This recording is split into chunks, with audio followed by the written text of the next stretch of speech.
PKC mendistorsi laporan peristiwa besar internasional.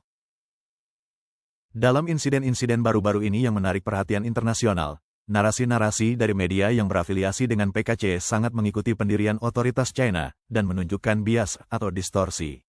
Pada tanggal 20 Mei seorang penyelidik dari Pengadilan Kriminal Internasional, ICC, meminta surat perintah penangkapan terhadap 3 pemimpin Hamas dan 2 pejabat Israel atas dugaan kejahatan perang dan kejahatan terhadap kemanusiaan terkait dengan konflik Gaza.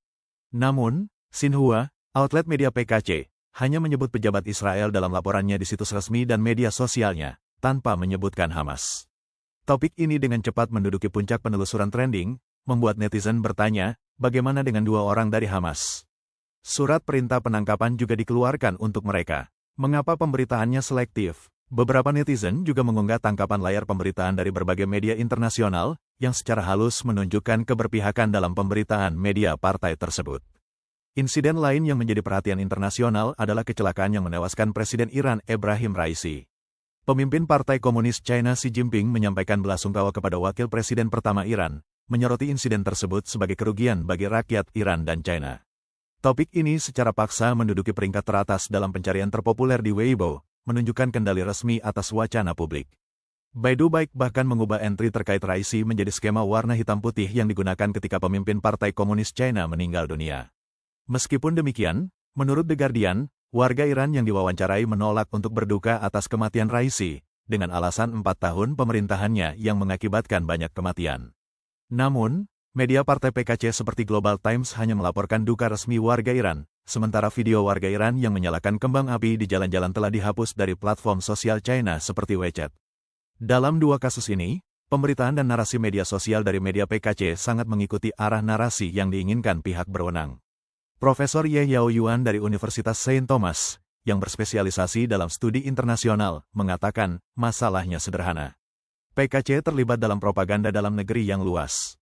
PKC hanya menyebarkan sebagian cerita yang mendukung rezim PKC, menghilangkan narasi lengkap yang mungkin menyajikan perspektif berbeda.